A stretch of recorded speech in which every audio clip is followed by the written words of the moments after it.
All right, Nick.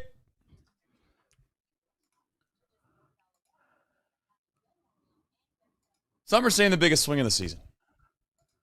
Some are saying it. If the popping's back, it's just largely because we got some pop back in the bat of Spencer Steer, which is nice to have. It's a big deal. What a sequence, man. Yeah, I mean that's oh man. This is crazy, dude. I don't think it's for the faint of heart to follow baseball for all 162 games. Like it's just it's just not. It's just not. It's just not. Like, and you know what's funny about that is like this is probably the hardest type of season to watch. You're not like if you're just the Rockies or the Pirates or something like, oh, it's so easy. Like it's just not relevant to really even get overly psychologically messed up by it. And if you're maybe a Dodgers fan, you're just kind of like, whatever, who cares? We're gonna play in October. It doesn't matter. Here we are. In the sixth inning, I'm thinking about we're selling Pagan, we're selling Hayes, we're selling everybody. Martinez is gone. Get through there. Bang! Another hit. Count them up. Need them all. We'll take them all. We need them all. But now we're back in the ninth inning, baby. And here we are. That's the type of at bat Spencer Steer rakes off, baby, that allows him to be a fan favorite. I am man enough to understand and admit that, I will say. Although I'm frustrated by maybe the lack of output at times at that position, I am extremely happy that just happened. Yeah! Rip it through the gap, baby! Look at that umpire ducking out of the way. It was hit so hard. The Mets suck, by the way. Well, the Mets. What a bunch of losers. If I just say, Nick, let them keep. If they just keep losing, we're good. Yeah, their bullpen implodes the last 3 days, then they go trade for everyone right after they're done playing the Padres. Bunch of losers. Wow. Sorry, organization. It's a long way to go here. I mean, what's that umpire doing right there exactly? He just got caught. Is that Andy? Is that Andy? That is Andy, I think. Is that Andy? I think that is Andy. That's his rotation. He should be at second base. What a series. Yeah. Pretty solid series from our man. Oh, man. Was how do you say is it Pages? Is that how you say it? Or it's Pages. I thought it was Pages because it seems like it would be too easy, right? So it is Pages, straight up? Yeah, it is actually Pages. Is Pages the guy that dropped the ball? Yeah. And he also is the guy, I don't know. Pages is in center, right? I don't know. Who dropped the ball? No, Pages is not in center. Pages, he started in center and he's in left. Yeah. That was Outman. Outman dropped the ball. Well, no. Pages dropped the ball down the line. That's the more egregious drop. Yeah. Right? I mean, the more egregious the more egregious drop was the one down the line. Pages drops the ball in left, and I'm pretty sure Pages is also the guy that had one out, bases juiced right there and had a little weak pop-up to Spencer Steer. I believe you're right, yeah. So I don't know if there's any post-game Dodgers shows, but that guy is arch enemy number one right now. Guaranteed. Oh, yeah, I mean, they're just, what a terrible, how will they ever overcome that this season? I mean, those poor Dodger fans. That's probably what a lot of countries think about us as the United States when our news comes rolling into their town. Don't you think? Like they see our problems that we have over here, and they're like, oh yeah, United States of America, big problem there. What? I don't know if we should do this. Say, what country are the Reds? Are we Afghanistan? I didn't want to go there. I didn't go there on purpose. I quite literally did not say a country on purpose, Nick. I thought to myself, It sounds like I felt like Afghanistan was like that's like so old. Like, can we get some names in the chat? I didn't say any of the current ones. Any of the what are the Reds? What are the Reds as a country? Can someone let me know? We're not the poor. What is like the what's the Chevy Cruise of countries? We're the poorest country in Central America, whichever one that is. That's the Reds. I don't know. No, I can't wait for these comps to come, man. What is the poorest country in Central America? We are Nicaragua, baby. Did get the big umpire sign in yesterday? Yes. And I actually have a video of me screaming at him. I just didn't post it because I felt like there'd be a better. At some point, I'm going to wait for him to make another mistake in life, and I'm gonna post it then. I just didn't have the courage to do it last night. Just had my heart ripped out of me while I was at the game. There's TJ Friedel. Could you imagine getting traded on paternity leave? Hey, hope fatherhood's going well. You're headed to Seattle or Toronto. Could you imagine? Yeah, you got to go to another country. Yeah, that would. All right, big outs here from our big man, Big Tone. I cannot believe that Santillan is this big of a presence on our baseball team. I'm not kidding you, Nick. I think I seen him like 3 years ago in the outfield, just like stretching, and he was irrelevant. I don't know. Maybe it was 2 years ago. He got DFA'd. Dude, he was like cleared waivers. He was like literally stretching and running and doing like agility drills in the outfield, and he had like the the warm up stuff on. Didn't have a jersey because I don't even think he was on I don't even know. Definitely wasn't on the big league roster. And I thought to myself, what in the hell is this guy doing? Like, this guy's never going to play for the Reds again. Here he is. Hold on a minute. So Connor Joe is in the game in left field. MiLB Marte is attempting to play 9 innings today. Hell yeah. I mean, I kind of feel like if it happens, we got to stand up and give him a standing ovation for making it through 9. Yeah. What an accomplishment this would be. Right. It's like Cal Ripken type stuff. We might as well start calling him the Iron Man. MiLB Iron Man Marte. Still need these outs. Not get ahead of ourselves. Oh, you're ahead of me by a second. That's fine. He had a little buffering in between innings there. Who knows, man? It's hard to know with this setup that I got going on.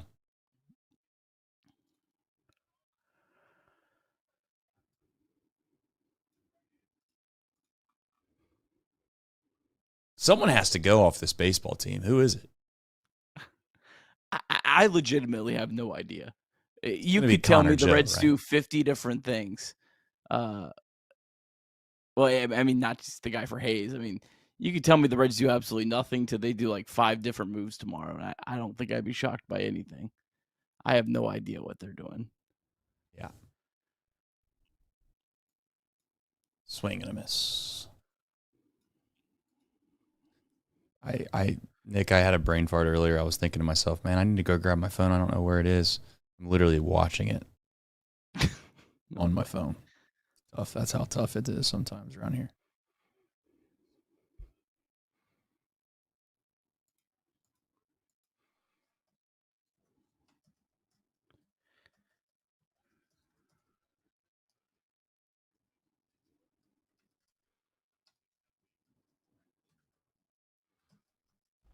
All right.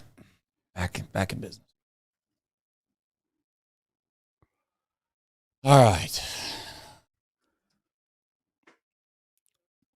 That didn't hit him, did it, Nick? Yep, sure did. Come on, Big Tone.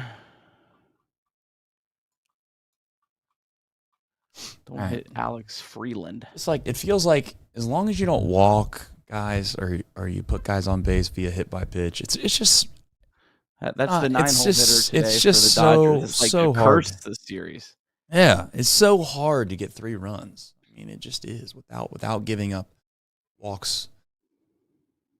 Some would call them free passes. We'll just call them free passes. Although that one probably didn't feel so free from our man. His left toe didn't probably appreciate that. Tell you what. I'll hold that thought. I've learned my lesson on this stream plenty enough to almost make the mistake I just made.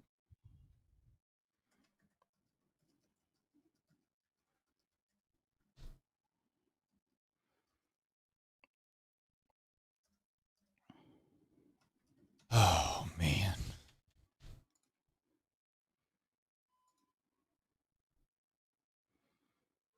How many are we back right now, Nick?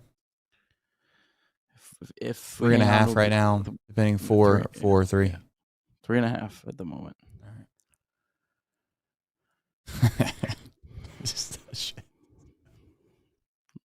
Oh, you're just this team. Pure. That's it. Come on, man. Why don't we get the benefit of the doubt? Why can't we get the benefit of the doubt?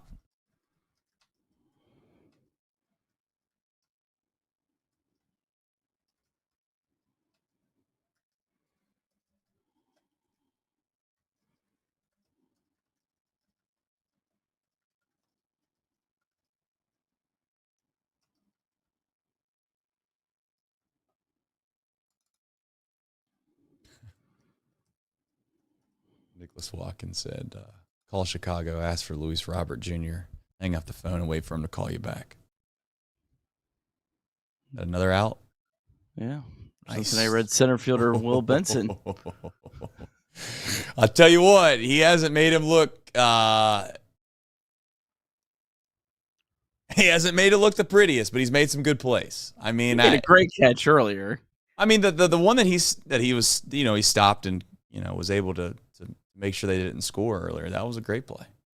We made a slide. You see the sliding catch? I did not see the sliding catch. Yeah, he made one really good one.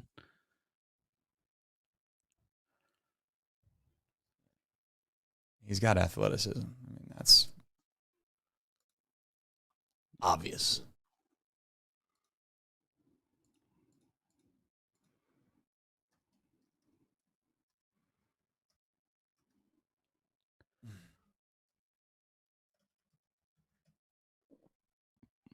Nick, you want to hear something crazy? Yes. Do you know what Ohtani's home run odds were coming into this game? Oh, they're only plus 200 a night. Tonight? He's probably lower, not at GABP. Tonight was plus 140. Plus 120. 120. Is that insane, dude? I seen that. Plus 120. I seen that and I thought to myself, man, how is that possible? Bang! That's massive. That's a massive win. That's a massive win. You know what they say about the Cincinnati Reds? I'm probably crackling all over the place. What do they say, Nick? Nobody sweeps the Cincinnati Reds. Man, that's why you're a great partner. You took the words right out of my mouth.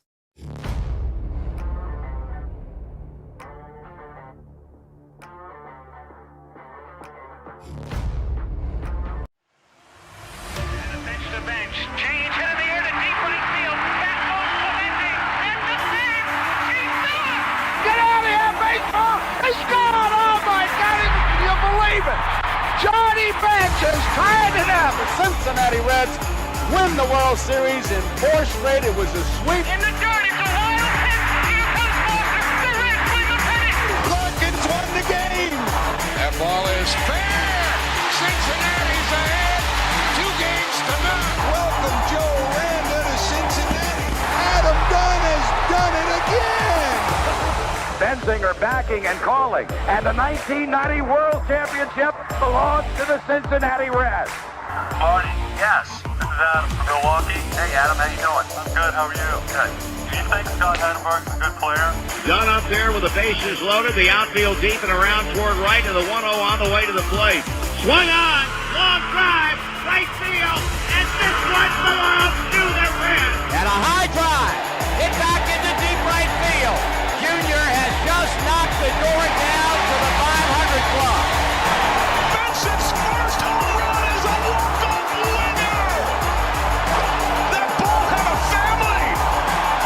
De La Cruz is, oh my goodness, look at this kid run. My, oh my, that is a triple. Matt McClain's first big league bomb. Spencer Steer's first big league hit is a home run to straightaway center field. Joey Votto's done it again.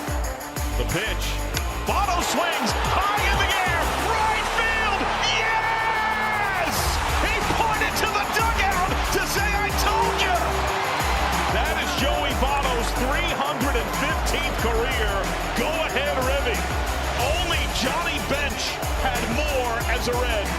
And I can't tell you how much it means to play in front of everyone here in Cincinnati as a Red. What a gift. What a tremendous gift. So thank you. Thank you. I think I can speak for all of Reds country. Joey Votto, thank you. High drive, left center field, racing back to the line, Bourgeois. The Reds are National League Central Division champions. In the air, left center field. Did he? He did! He did! Reds win! Win! Line to the right field. Genius, the first Red ever with 4 home runs in a game. Can you believe it? In the air, down the right field line. Does it have a chance? The Reds have won on a 3-run home run on opening day by Ramon Hernandez. A strike away and out away is Homer Bailey. Ground ball to third. Frazier gloves. Throw to first, and Homer Bailey, for the second time in his major league career, has tossed a no-hitter. Oh, gosh. Oh, my God. Are you kidding me? Holy Moses, the second player in major league history to hit 7 home runs in the first 10 games. In the air, and the Reds win. What a dream begins for the career of Jay Bruce.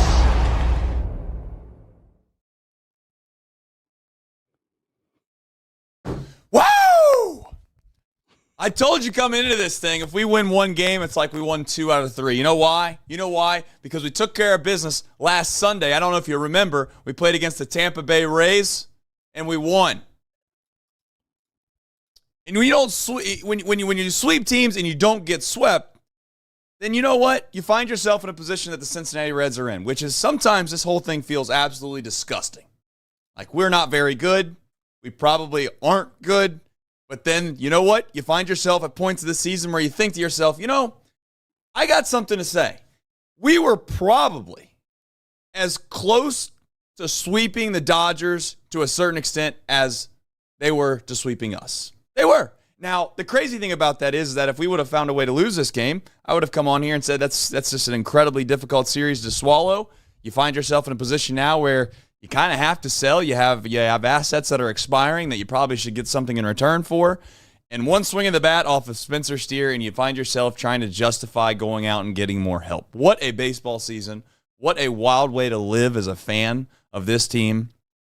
I don't know what to do anymore. I'll be honest. I am just going to plead the fifth on the whole thing and wait to see what Nick Krall does, because Nick, is there ever been a series where you were a swing away game one, although it didn't feel like it, but you were, from winning that baseball game? You were a swing away last night from winning the baseball game, and then tonight you were one swing that led you to having the capabilities of taking a 5-2 lead and winning 4-2 lead, I should say, which turned into 5-2 to win. An insane series, Nick. Insane. Yeah, this entire year has just been, you see the margins, how thin they are, and that's why I would continue to preach. You as an organization, you have to do every single thing you can to win every single thing on the margin, because it is so thin. And I'm not saying everything the Reds did was because they didn't prepare or whatever. Some of it was just unfortunate luck, but you've seen that this year, and we'll get into some conversation tonight, but I do want to make sure that I make very crystal clear. I think what this team's done the last month and a half is remarkable. And whatever they decide to do, this team these players do deserve for the organization to buy to help them try to win. They deserve that. Now, I don't necessarily think that's maybe necessarily the be-all, end-all on organizations, on decisions that affect your organization for years to come. But this team deserves it based on what they've done and how they've played and how they've performed. And it's been a lot of fun to watch. And I want to see it keep going. That's what makes it hard. That's what makes it really, really hard. Yeah, they're going to have to make a tough decision, and they're making them right now. I had said, Nick, I wanted to wait till you get kind of deep into the series to make a decision, and then they find a way to sweep the Rays, which then turn around and you win one game here. And as I said before, that's like taking 2 or 3 from both of them, and then now you find yourself in a position where you feel like, if I would have told you before the Rays and the Dodgers series that they were going to win both series, there is no question that you would have said, yeah, they have to be buyers. Now, it doesn't help that the Padres go out and they swept the Mets. That's won 5 in a row. Yeah, that's part of it. 5 in a row. And you'd like to think they're going to come back down to earth too. Like, I mean, I guess you could play this devil's advocate of saying, well, I mean, I don't know. It just depends on how good you think that the Padres are. The other side of this is you could look at the positive, Nick, and say, well, now you're 2 games, or you're not 2 games, excuse me. You're basically what, 4 games and 3 games out of 2 spots. So I don't know what you'd rather be. Honestly, I really genuinely, if you ask me, Nick, what would you rather be? Would you rather be 1 game back of 1 team or maybe 3 games back of 2 teams? I don't know. I mean, that's a reasonable debate to be had. It doesn't help that it's the Mets and obviously the Padres. Both teams are probably going to be, very much in the Mets already have showcased that, but they're going to both probably be, active here soon to try to get some help. But at this point, I'm with you. It feels like this team has deserved the right to at least see it through. And I guess at the end of the day, we can have this discussion way later in the show, but like, what realistically are you going to get from some of the expiring assets? And do you think that that's genuinely worth just punting on what is 2025? And I would probably venture to say you don't really have too many of those. We can talk about it later. I don't want to get into the weeds of it because we obviously have the game itself, in which we will get to. We have some big super chats. When I see a red super chat come in the corner of my eye, Nick, it means we go straight to those first, and then we talk about the game second. In the order, super chats. Here we go. Elhana, I don't know the rest of that because YouTube cuts it off. It says, I don't know why. I like Nick on the bump. Reds playoff bound. Ellie clears Shohei. I mean, I'm not going to argue. Like I was getting ready to ask you, Nick, what is Shohei in this series? Is he like 1 for 14, or did he get? I mean, I don't remember what he did game 1. It's been so long. Didn't the Reds didn't he like do nothing against the Reds last year too? I think he's had some trouble in Great American Ballpark. Some are saying. I don't know. A ballpark that he reportedly was plus 120 did a home run in tonight. Insane, by the way. Imagine putting a bet on the line where you have to bet even odds that a guy's going to hit a home run in a 162 game season when the best hitters don't even clear half the time. Like, that's insanity. Jacob Doyle says, not swept. Mark Fetters, you know it's going good when the Fetters band chimes in on the super. He says, Spencer Steer with a massive swing. A massive swing. It's funny because it does always feel like the X factor for this baseball team is going to come down to like, what can Matt McLean do, or whoever the hell's in the 2-hole? What can they do to help this baseball team win? And then what is Spencer Steer going to do if he continues to play first base? Can he do what he did for a 2 or 3 week window where he played exceptionally well and the Reds got going and they were playing well, and then obviously he cooled off and things obviously spiraled a little bit. Spencer Steer is a massive component of whether or not this baseball team can play well enough to get into the postseason if he continues to play first base, to be clear. They go get Ryan O'Hearn, then I don't know, things may change. And Quill the Great says, God bless Uncle Tony's arm. Yeah, it's insane. These guys are getting absolutely, I don't want to say abused because it sounds mean, but they are absolutely getting worked. When we have discussions about the next collective bargaining agreement, I am thinking about Tony Santion. Okay. During that, this guy literally has had to pitch every other game all season, has made pennies compared to what other people make in Major League Baseball, and no one cares about him in the collective bargaining agreements. It's not about him at all. That's the player you should be focused on if you really care about the players. Love that. You're not wrong. And a lot of the guys that I would argue that are, borderline major league players that are stuck in the minor leagues but never got big league service time. But that's here nor there. Putrid Talent says there's 2 balls tonight. I don't know if Friedel makes in center. I'm not totally sure either. I can't say one way or the other. TJ Friedel's, played a good center field. I'm not going to act like he's chopped liver. Let's not go there. But it was nice to see Will Benson make some good plays. And it was nice to see Will Benson have some success again. Shocking. Again, it'll be shocking if Will Benson and Jake Fraley are on this baseball team together after this trade deadline. Yeah, I would have had it long odds. I probably would have got you like 5-1 odds. Like seriously, that they would both still be on this team. Now the deadline's right around the corner, so I don't want to hold my breath here. But they've both played well. They both have helped this baseball team relatively recently. I don't know what you do. It was wild that Jake Fraley was not in the lineup tonight. Yeah, I mean, that makes me that was weird. That was a very hard to know. Weird piece of this. Yeah, it's hard to know. I mean, they both seemingly do the same thing, but who knows?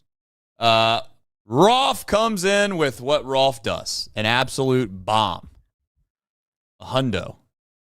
Said, sorry I missed last night. I pulled a Nick Kirby, and we are expecting our 4th. My man. Ali. Congrats, Mike. Congrats. Must be all that art that you have in that room. Really turns the family up. ATOBTTR. Pages. Pejes. Is that how you say it? Pejes? We don't know. Our pronunciations on this show are the absolute worst. Okay? Nick, if he's, I'll tell you, let me say this. I'm double checking. Nick is exceptional at almost everything when it comes to this whole thing of covering baseball. He is horrific at 2 things. 1, baseball numbers. The guy doesn't know what any players wear. He's so clueless when it comes to that. It's absolutely mind-boggling that a guy can watch this much baseball and not remember players' numbers. Number 2 is he can't do pronunciations the same way that Candelario couldn't hit a baseball for the Cincinnati Reds. Disgustingly terrible. But it's Paez, I don't know how you say it, stinks. Benson would be the best outfielder on that trash team. The Reds should have won the series, potentially a sweep. I think that's being a little aggressive, but hey, we're fans. We can think what we want. Jim Lafferty says, keep Brian Hayes has a 1.2 WAR this season with a 236 batting average and 2 home runs. If that doesn't show you what he can do defensively for your team, I don't know what does. He is a valuable pickup for the Reds. Yes, we had done that. We did do that show earlier today. We'll talk more about him and the trade deadline on the back half. That we will. But before we do anything, we will always run the rundown of the baseball game, and then we'll talk about it as we always do. If you're not already, please hit the like button and stick around. Nick, do the box score recap presented by yourself, and then we'll jump directly into this baseball game. All right, Reds taking on the Los Angeles Dodgers. Reds trying to avoid being swept for the first time in 2025. Total of 102,000 fans in attendance for the series against the Dodgers. It was Shohei Ohtani against Nick Martinez. Martinez went 1-2-3 in the first with strikeouts of Mookie Betts and Will Smith. Reds jumped out to a 1-0 lead in the bottom of the first on a double by Gavin Lux and an RBI single from Elly De La Cruz. Nick Martinez got through the first 3 innings scoreless, but Freddie Freeman hit a 2-run home run in the 4th to put the Dodgers up 2-1. Reds had the bases loaded in the bottom of the 4th. They got Shohei Ohtani out of the game, but then Will Benson hit a sac fly left on left, but the Reds, that would be the only run they would get, and they would strand 2 runners on base, 2-2 game.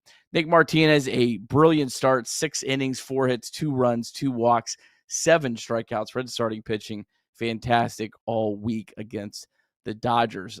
Emmett Sheehan of the Dodgers absolutely mowed down the Reds. He, I guess, was the bulk pitcher today for the Reds. He cruised until the 8th inning, in the bottom of the 8th, and this was after Luis May got through a very wild 7th inning, and Sam Moll and Scott Barlow got through probably an even wilder 8th inning. But in the bottom of the 8th, Austin Hayes and Tyler Stevenson walked.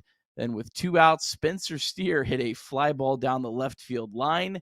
It was a tough play, but it was dropped by the Dodgers left fielder. And then on the 11th pitch of the at-bat, Steer smoked a ball to center field. It was also dropped. It was another really tough play at the wall. 2 RBI triple, 4-2 Reds. Then a Will Benson RBI single made it 5-2 Reds. Tony Santillan shut the door for his 3rd save of the year with a perfect 9th inning. Reds win 5-2. Reds back to 5 games over 500, 57-52. And the Reds now 3 games back for the final NL wildcard spot. All right, we got a deep drive of the day, baby. And you know what we ought to call these things anymore, Nick? We ought to call them the rallies of the day. The rallies of the day. We don't want to hit homers, so let's just keep it moving. That's why Spencer Steer decided to hit a triple instead. On his 11th pitch of the at-bat, Spencer Steer would have a 3 RBI triple to dead center, 104 off the bat, 403 feet, 26 degrees off the bat. That would give the Reds a 4-2 lead. Win probability would jump up a whopping 35%. As we all know, it would wind up being 100%. DSC, they are a leader in renewable commodities for biofuel production, specializing in used cooking oil collection, aggregation, and sales. Visit www.deepsouthcommodities.com for more information. Thank you to John. Thank you to his team. And you know what? Thank you. Thank you to Freddie Freeman for killing the rally. You know, this is what big journalism does do, you know. Some people want to sit here and they want to chop Barry up. If you ever thought maybe he's on to something. LA didn't get the memo. There's a lot of sarcasm there, so I don't want to hear any hate mail. But I do want to say, they hit that homer. That was the end of it. That was the end of it, Nick. But I guess we'll get back on to more serious discussions. Nick Martinez. The most insane thing that there is about this game is when Nick Martinez exited the game, I quite literally thought out loud to myself, man, that guy had a hell of a run here in Cincinnati. Like he has almost done everything you could have asked for a guy to come over here and do as a free agent. And you know what? Sure enough, one swing of the bat by Spencer Steer later, and now I'm thinking Nick Martinez, he probably can't go. So that's where my mind's at. I don't know really where you want to jump into this game at first. It's just funny on a game where you win 5-2. It felt like we were really close to getting back on these airwaves and just discussing how we're really incapable of scoring runs. But we found a way to get one big swing of the bat, so we're not doing that. Scored 5 runs against the Dodgers. That's a healthy night. Yeah. Yeah, I mean, Reds starting pitching in this series was just really, really good. Obviously, Martinez goes 6 innings, allowing 2 runs. Nick Lodolo yesterday, 11 strikeouts, was just absolutely dominant. Probably pitched even better than what his final line indicated. And then Chase Burns, I mean, he even in the mix, 5 2/3 of 3 runs against the Dodgers. I mean, that's just, I mean, and this isn't the best version of the Dodgers. Let's kind of admit that a little bit. Sure. I think the Dodgers in the playoffs probably not going to run out that exact lineup all week. But when you have those 3 guys, you didn't even have Hunter Green. That is what gives you hope that this team, if they did sneak into the playoffs, they could potentially steal a series from a team like the Dodgers, especially like in that wild card round. I mean, when you're playing a best of 3 and you have enough pitchers that you could get 2 games and really sneak it through. And Abbott didn't throw this week either, this series either. No, I thought, well, for what maybe we gained in their lineup that they put out, we lost in the matchups that we received in regards to the Dodgers, right? I mean, we didn't miss anybody from their rotation. So I guess really the blessing today was that the fact that it seemed like they got to Ohtani, right? I mean, they really did, and unfortunately, the young kid came in for the Dodgers and did a good job of kind of holding them at bay. But the biggest thing that there is about this whole series for me was that it was competitive. I mean, it genuinely was competitive. It didn't feel like they were ever in a position where you watch the game and you just thought, man, they're just completely outmatched. Now, to be fair, make no mistake, man. Like they're a far away cry from where the Dodgers are. I mean, you looking up and down the lineup of the Dodgers and you think to yourself, man, this is the 7-hole hitter, this is the 8-hole hitter, and next thing you know, Mookie Betts is right back up at the top of the lineup. And fortunately for the Reds, they kind of kept those guys at bay, and I think that's what kind of let them hang around in these baseball games. Was oddly enough, the guys that burned them were more or less the guys from the middle down, and maybe you could say the walks to some of the 9-hole hitters or whatever, whoever was in the 9-hole for the Dodgers this series kind of came back to haunt a little bit. Some big hits by obviously Freddie Freeman and Will Smith, but I don't know. It's just you sit here and you try to figure out what this baseball team needs and how can they go get it, Nick. And you watch this series and it seems pretty evident, right? To me, it does, that they need some middle of the order help as much as anybody. And I don't know if that's what you took away from this series, but I think the biggest thing that I took away from the series is that. And I'm not saying they don't need anything else, but it is by far the biggest deficiency this baseball team has. Yeah, I mean, yeah, you could go get a middle of the order hitter though, and still, I mean, it's not gonna solve every problem. I mean, like you saw Shohei Ohtani. I mean, he was pretty much a no factor in this series, and obviously that's a very rarity. But like your middle of the order bat's not going to be great every night, so it's not going to be a one-all fix-all. I mean, it would certainly help.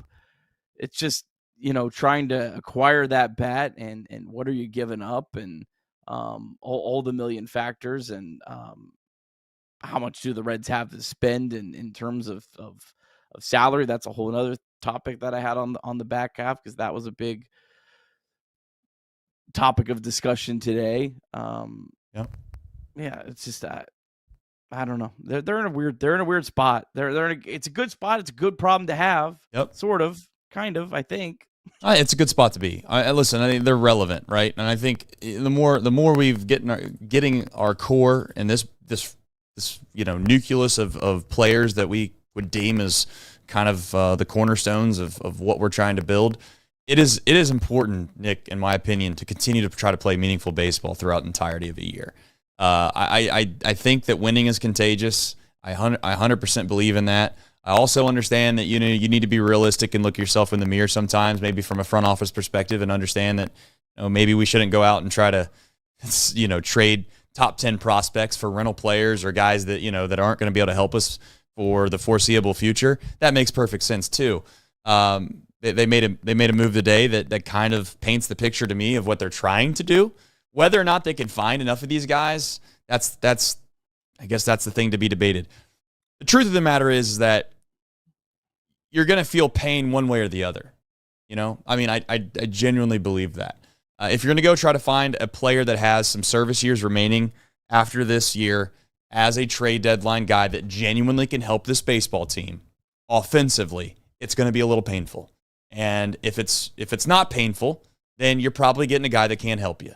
And that's how life works. That's how trading works. We all do it. We go to work, we trade the most valuable thing that we all have, which is our time, because it's the only thing you can't buy. But what we get in return for it is obviously something we can utilize for things that we like. And that's pretty much what's going to happen with this team. And I'm curious to see what Nick Krall does, because, and again, whether it's a Cam Collier of the world, whether it's a Sal Stewart of the world, whether it's Rodriguez or anyone else for that matter, there will be some relative top prospect that has to go if you're going to get someone with controllable years on them.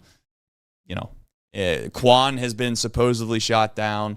I'm curious to see what the price tag is on a guy like Yandy Diaz. I'd love to know what Ryan O'Hearn costs. Those guys, to me, Nick, they can genuinely help. Even if you told me that Quan, like, you still get him for multiple years. So it's like this isn't a one-time thing. So I can't tell you exactly what they should do because I haven't seen it. I don't see the trades, but we'll talk about it later. But you can't complain about it both ways, man. If this baseball team goes out and they make trades, you can't complain about who they get when they don't give up anybody, which is maybe the most frustrating thing that I've seen today so far in Reds fandom. But that's here nor there. Big sweep. What else is there to add? You want to get to the 8th inning? Yeah, let's talk about the 8th inning. All right, go ahead, jump in. Oh, it was a big inning, and it obviously changed the outcome of the game. It started with Hayes walked with 1 out, then Stevenson walked with 2 outs. So nice to see both of those guys drawing walks. Stevenson walked 3 times today, so that was pretty cool. Yep. And then that was just a huge hit by Spencer Steer. Now didn't exactly hustle out of the box, so hopefully that's addressed. I don't know if you saw the social media clip of that someone sent to me, but he didn't hustle out of the box. He still got the third base, though. I guess that doesn't always count either, huh? Yeah, that doesn't count either from what I know. I personally don't really care, but sometimes some people do. So I don't know. We'll see. It was a massive swing. It was a massive swing. It was a big bat. I mean, he battled 11 pitches. I mean, he caught a break. That one ball not getting caught. And then he made him pay. It's good, it's good to see, when you're able to make the other team pay for their mistakes. That's exactly what I was going to say. It felt like the 8th inning was almost exactly what the Dodgers did to us the night prior, which was when you walk guys in an inning, especially leadoff walks, you need good teams are going to make the other team pay for that more times than not, and that's what they did. I mean, the fact of the matter is you walk 2 guys in the inning, and then on top of that, you put yourself in a spot where you probably should have popped out. I mean, I wouldn't sit there and say that Pa Hayes, I probably should stop trying to say his name. I'm not saying he should have caught it for sure, because I don't think that's an easy play, but I'd be willing to say that a normal Major League outfielder, probably like an average Major League outfielder defensively, probably makes that play 7 times out of 10, maybe 8 times out of 10. He kind of just got caught between the fence and where he thought the ball was at, and I think he just kind of overestimated how far it was, and he didn't even really need to jump. So, but we needed a break. We got a break, and that's all that really matters at the end of the day. And we'll jump into the back half here now, and I don't want to gloss over what Santion did, just so we're clear. That was a save, right? Like it sometimes, Nick, doesn't it feel like you come into a 3-run game after you just scored 3 runs to make a 2-2, a 5-2, and it feels like, oh, that's not that difficult to do. You're playing against the Dodgers in Great American Ballpark. On top of that, I would even say, like, what would be the mindset if it was 10-9, and then all of a sudden you scored 4 runs to make it a 3-run game? Like, then you'd be on edge. So it's still 3 runs when you come in the game, regardless. So shout out to Santion for getting it done, and especially for a guy, and I don't have his usage up, Nick, but I mean, I think he's thrown the 4 out of the last 5 days off the top of my head. I could be completely wrong on that. I'm sure you can dig that up and correct me if I'm wrong here later in the show. But before we do that, I just want to let everybody know we very much appreciate you. Like the stream if you haven't already, if you jumped in here just now, and also subscribe, like the channel, do all the things, hit the notification bell so you know when we go live. And for those that are in here maybe for the first time, we go live in the 9th inning of every single baseball game. Myself and Nick are on here during the weekdays, and then we have kind of a little Mike Hart and the Phillips brothers and a whole plethora of people on the weekends that help us out. So also, the folks that help us out are the folks at 988. If you're ever in a time where you feel like you might need some help, it is okay to not be okay. Please text and or call 988. And you can also visit mantherapy.org. That's mantherapy.org to get some help. And I know on tougher nights, maybe we make a bigger deal about that, but I just want everybody to know that, when there's this many people in here, I'm relatively aware that there's some people in here that might feel like they need that. And if you do, that's perfectly fine. All right, Nick. I guess Super Chat's here. We got some more to get to before we jump into the back half of this thing. I have to find where I left off at. Tony Santion has pitched in 5 of the last 6 games. 5 of the last 6, 4 of 5, 5 of 6. Who's counting? And that's 5 of 6 is ridiculous. That's insane. I think he did have some quick outings though. if I remember right. Maybe that was Pagan, actually. I think Pagan had like a couple 10 pitch outings. He had 2 10s, 2 10s and a 13 and a 21 and 17 tonight. I mean, that's at least, I guess he gets a day off finally. That'd be nice. Rolf chimes in again, says, I hope the Reds are currently feeding Ohtani and friends Skyline Chili in the clubhouse so they kid show the plane on their way out of town. Ronald Acuna is out for the Braves series.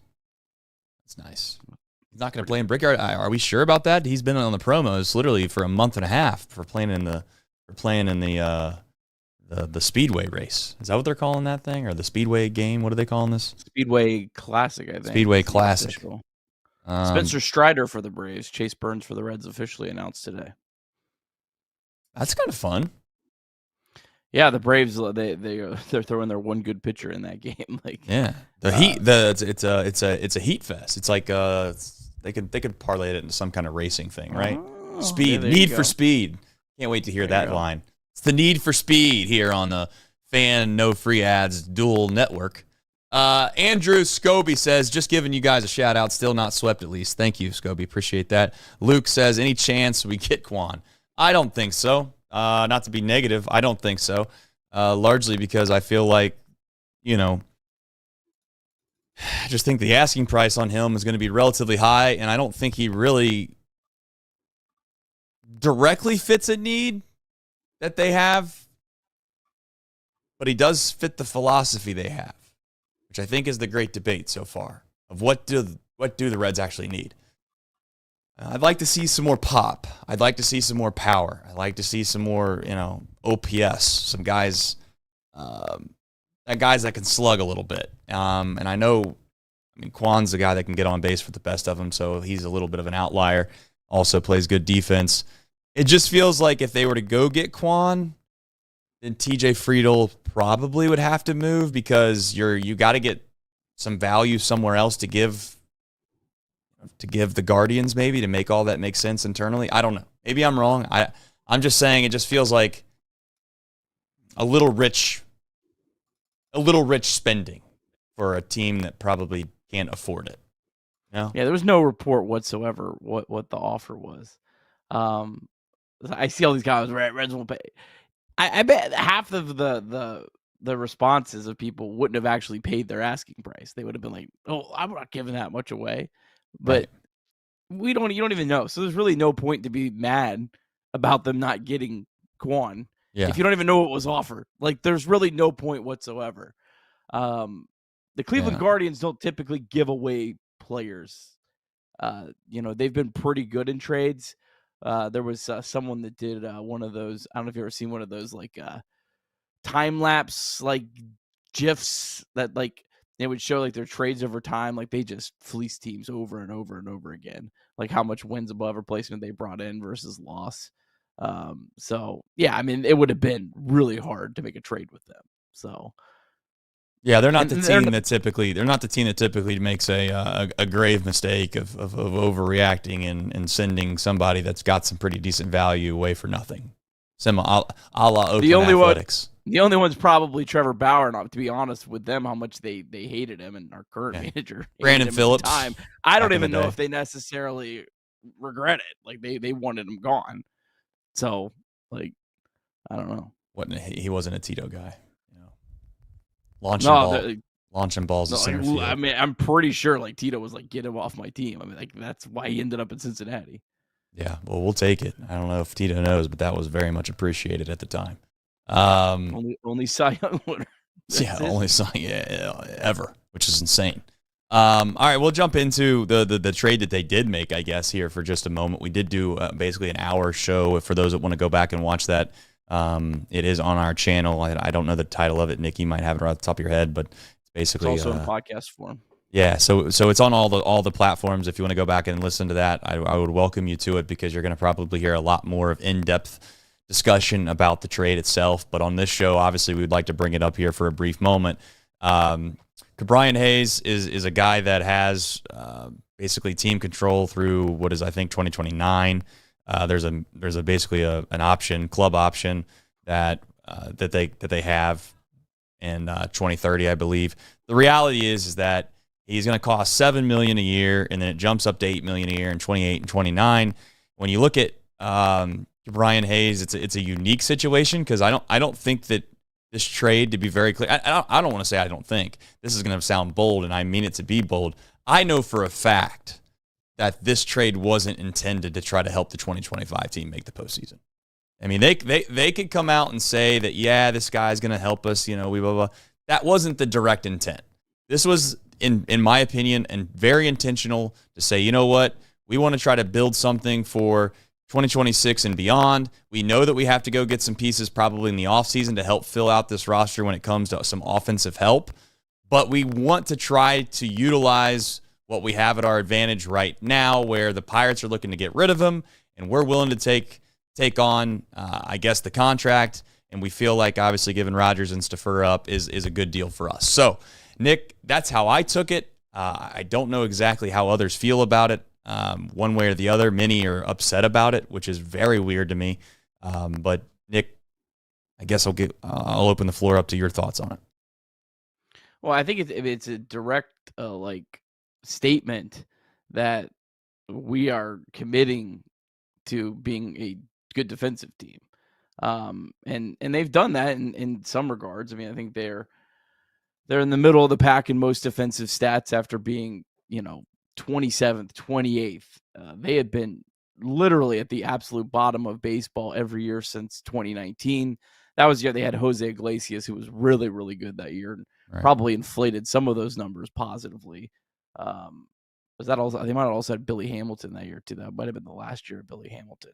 I can't remember, but nonetheless, it was Billy Hamilton, Zack Cozart into Jose Iglesias was the last time the Reds were a good defensive team. So they've committed to that after, and it was pointed out, well, they didn't care about this at all before. Well, I mean, I don't know. They've changed their ways, and I think that's a good thing. I mean, I think 2023, I'm pretty sure our first shows I talked about that this was a major problem for this team that no one talks about. Everyone in 2021 talked about how the Reds bullpen cost them from being in the playoffs, but they never mentioned the fact the Reds were one of the worst defensive teams in baseball, and they were like a game away from the playoffs. Same thing in 2023. Everyone talked about the starting pitching was the reason they didn't get to the playoffs. Well, maybe, but their defense also was one of the absolute worst in baseball. And when you're a game or two away from the playoffs, it's not hard to squint and say better defense can make that up. And so, yeah, I like that aspect of it. It's a balancing act. Like, I don't think you could just go out and run 9 outs above average Wizards out there and win. But you can have quite a few of them and a couple good strategic hitters and win, because I've seen it happen quite a few times in Milwaukee. It's exactly where I was headed when you were sitting there discussing kind of what Brian Hayes is. The reality is that there's a team that continues to lead the top of this division, and every single year you hear the same damn song and dance, which is, I can't believe this team. How do they do it? I can't believe the Brewers. They trade away all these guys, and they continue to find ways to win. Well, I'll tell you what. They throw the ball over the plate. They got good bullpen arms that come in from the 6th, 7th, 8th, and 9th inning. And you know what else they have? They got every guy on that baseball team can pick it. And they do have one of the best catchers in baseball, obviously. But that's the point that you're trying to make. If you can try to pick spots and have some spots where you have 130 plus OPS kind of guys. I almost said plus OPS plus, but you get my point. If you have 130 plus OPS plus type guys, I think it all makes sense. The problem this team currently has right now is they have too many subpar hitters, and anytime you add a defensive type player, we get frustrated by it because it doesn't fix the main glaring problem that we have. Understandable. I get that. But we might look back on this for a guy that has had good moments in his career. I don't, and maybe I'll be wrong, I don't think that they gave up a lot. I really don't. And it's no offense to Sammy Stafura, but the reality is they got 4 prospects that play the same exact position, and they just drafted with their first round pick, I should say, another shortstop that's incredibly athletic that hopefully develops into something that they think that Sammy Stafura could also be. Now, it's not to say Sammy Stafura can't be something, but I'd also, people seemingly forget sometimes that Sammy Stafura could come up and be Brian Hayes, and I would say that the reality of him being that, it's I would say, if you were putting out betting odds, who has the better major league career, Ke'Bryan Hayes or Sammy Stafura, I would take you one-on-one money for as much money as you want to pay me. How about that? I'll go up to $5,000 for anybody right now that wants to send me a message. We'll do it. We'll put it in what do they call those? A trust or an escrow account. We'll put it in an escrow account. We'll wait whatever it's going to take, 10 years, and then we'll make that decision on who has the higher WAR at the end of their careers. How about that? Like, if you want to sit here and make fun of the Reds because they did this, they did spend some money. If you want to say that they wasted money, this guy's making $8 million in 2029, folks. I guarantee you in 2029, when we come back to look at Major League Baseball salaries. We got a trade. Reds made a trade. The Reds just acquired Zack Littell from the Tampa Bay Rays, the starting pitcher that just owned us. Well, can't wait to see everybody upset that we don't have a hitter. I'm looking him up as we speak. Well, I guess we're buyers, Trace. Who did we give up? Gabe got Passan tweeted it 23 seconds ago. Okay. So we'll probably we're buyers.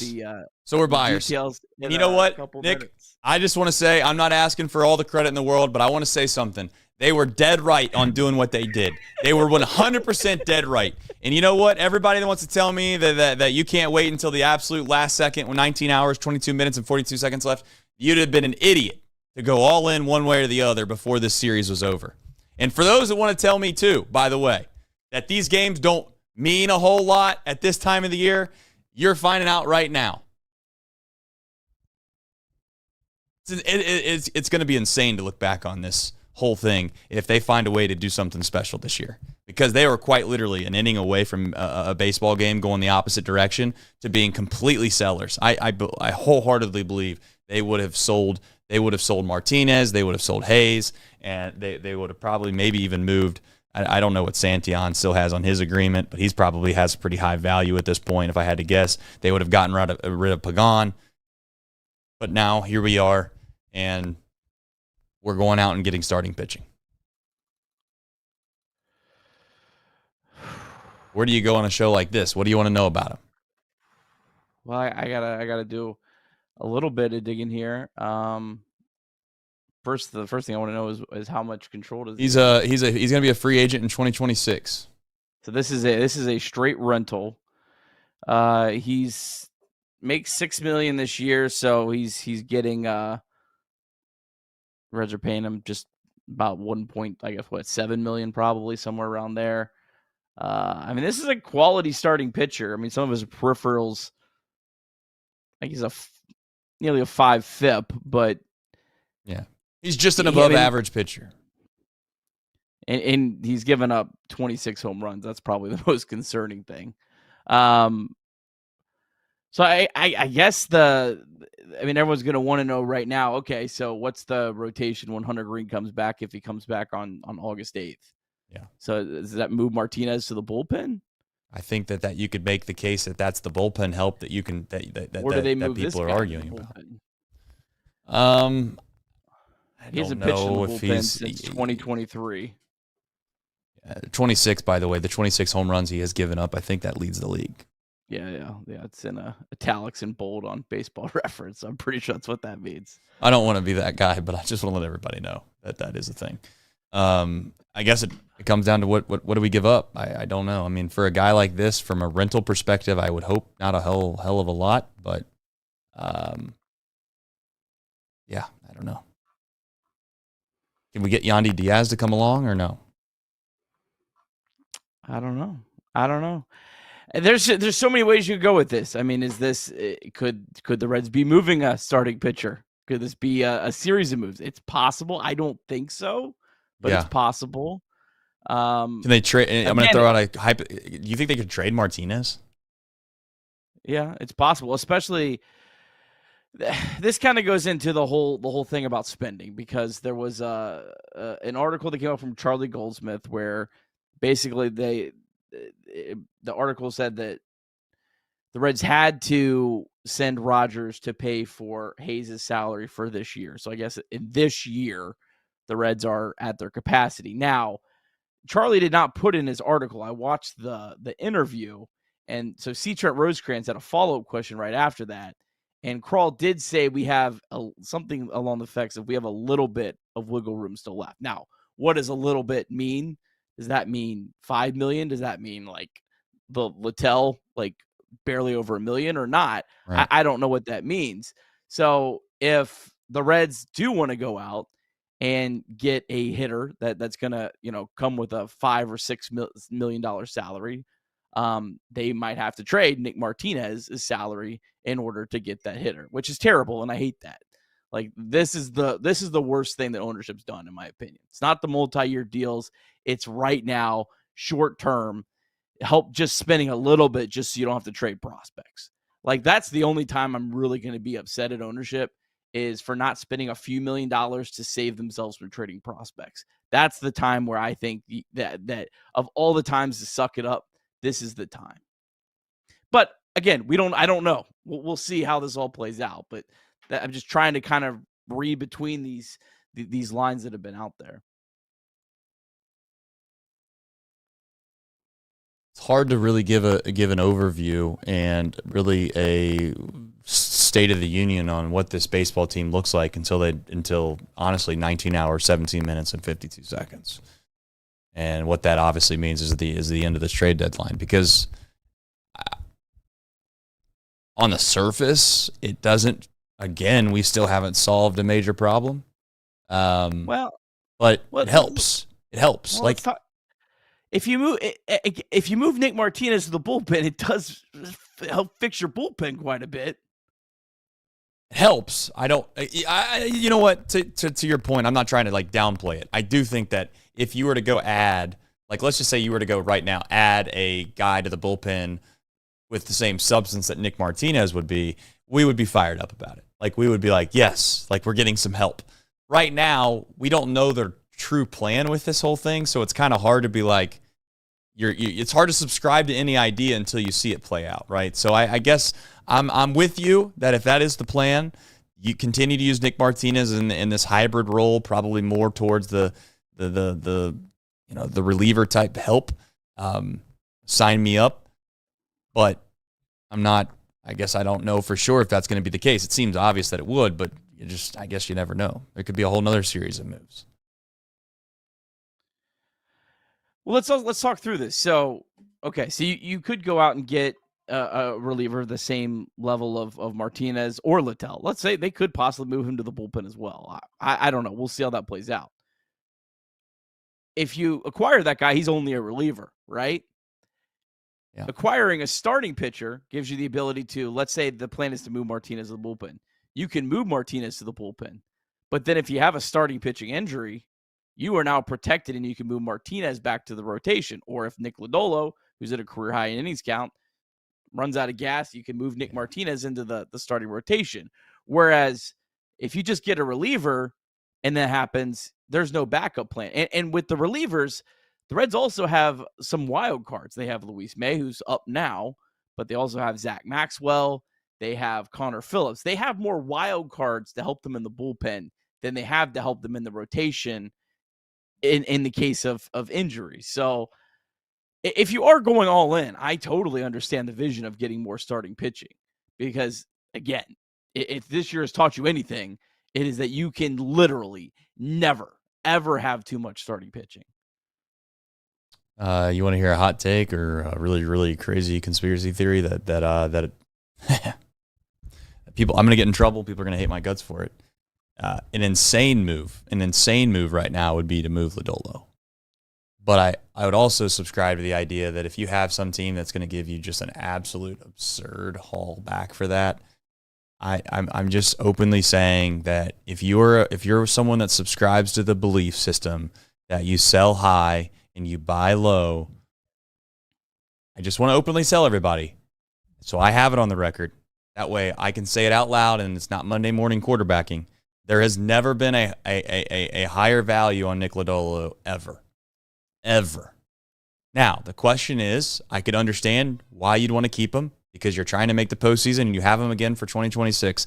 Trust me, I do completely understand that. The only hesitation that I have is we are sitting here on July 30th. He has just reached, I believe, the most starts in his career. Is he really? We're one past. Well, he's basically beyond the most starts in his career. And do we believe in he might do it? To be clear, he might do it. I'm not saying that it's impossible, but do we believe that in 2 months that he still could be what he is right now? That's a reasonable question to ask. So you just don't know. You really don't know. I mean, you could paint this picture 5 different ways, Nick, on why they would want to go out and get Zack Littell. The other thing is he doesn't walk anybody for those that are wondering. So everything else leaves a little bit to be desired, but there is Mark that. Feinstein reported 2 players are going back. I can't imagine it being a whole lot. I don't know. Starting pitchers, man, in this market. Well, I would just say I don't subscribe to that. When I saw that return for Lance Lynn, I mean, that was last year. That was 2 years ago. But that to me etched in my brain that I know. Pitching always is going to be expensive. And look at the relievers, how much the Mets paid for them. Those were relievers. That wasn't even a starter. Yeah, it's weird. I'm just trying to wait for the reaction. I just want to know who it is. I don't know. It's a crazy time to be a Reds fan, man, because I cannot figure out what it is exactly their plan for this baseball team. I really don't know what it is. There are times where I feel like, Nick, they are just going to try to continue to do this whole small ball mindset, which is, you know what, we keep getting guys that can field the baseball, put the ball in play, and it's all going to work out. And I don't know. That seems crazy. But we do put Santiago Espinal playing first base against right-handed pitching. So nothing is past the limits of what to expect and or perhaps happen this season. Yeah, and I'm curious as well on the train of the how many moves, if there's another move or not. Because if the Reds are trading another starting pitching, I'm going to care less about how much they gave up for this guy, because if it was a move to make yourself feel comfortable with trading a starting pitching while still trying to give this team a chance, I'm okay giving up more. But if this was just a move just as a full on we're buying, that's where I'm a little more nervous on giving up, 2 good prospects for a rental pitcher. So I don't know if I'm going to have a full reaction to this until we get to the end of the trade deadline and see exactly what the full vision is. Exactly. Yeah, that's what I said earlier. I just don't think that you can really give it a grade or know what's going on until this is all over. Because really, if you're a smart negotiator, you could be negotiating with a completely different team that has prospects that you absolutely adore and love more than the guys that you just gave up for Zack Littell, and then you end up moving Nick Lodolo, and the trade-off was maybe something that you would prefer to have. Now, again, I'm not here to sit here and do this song and dance and make it sound like Nick Lodolo is the only guy that I think should be traded, and I'm not suggesting that you automatically trade anybody, because I think that's the most misnomer thing that people do, is just like, you gotta buy. It's like, well, what does that mean? And you got to sell, and it's like, I think the Reds decided last year that they didn't move Nick Martinez largely because maybe they knew they were going to give him a qualifying offer, and on top of that, they just felt like, you know what, you're not going to get Nick Martinez because you're not giving me enough. I don't give a damn. I'll ride this thing. We'll just take it to the grave, right? I mean, some teams can do that. It might not be the best business decision, but egos can get in the way, and they're just like, you know what, we're not trading him. You think that we have to trade him? We don't have to trade him. We'll see if the Diamondbacks do that with Eugenio Suarez. I don't know. I mean, I don't know if the chatter's still high on him, but clearly he's probably not going to be a part of the mix anymore. Yeah. 2 players going back to the Rays will be minor leaguers. They are being notified of the deal. That's from Mark Sheldon. So, all right. Well, we sit and wait. Can we get that text? Can we get that text out and let us know, here, brother? 2 minor leaguers. That's big league. That's big league journalism. I got to tell you. 2 minor league. I thought it was going to be Hines. Reese Hines is not a minor leaguer. I was going to say I thought it was going to be 2 major leaguers. I mean, I don't know. I'm being a jerk. I should stop. Yeah. I mean, what else was it going to be? All right. Anything left to discuss? You have spending on the rundown. We kind of discussed that. We were discussing that. I just want to say openly, $8 million in 28 and 29 might end up looking like Hunter Green type contract type stuff. Like if he figures it out offensively even a little bit. And that's the thing that maybe is the most hopeful, right? Is that we're not asking for him to be really even that great of a hitter. We're just asking him to be maybe what he was before. And you have to ask yourself what happened the past 2 seasons. And this wouldn't be the first time that a guy bounces back in a different uniform and starts playing to what he was capable of before he started having a downfall in his previous city. So before you jump all over this and you say it's the worst signing in the world, let's just wait till 2027. I'm not sure if there'll be a season, but 2028, come back and see me. If the Reds can swallow Candelario's contract, Nick, I think they'll probably be able to handle this one. Just saying. Let's clarify something for the chat because I just saw something stated. Zack Littell has the fewest walks allowed in baseball per 9 innings. He's not given up the most walks. He has the best walk rate. He prevents walks from happening the best in baseball. So the way that I know the tweet from Chatterbox Sports, which I know my guy was trying to get things up as fast as he can, and trust me, it is stressful. That is a stressful moment when you're the guy that's got to try to get something out quick. But the way it might have been worded, home runs and walks, those are home runs. Yes, that's bad.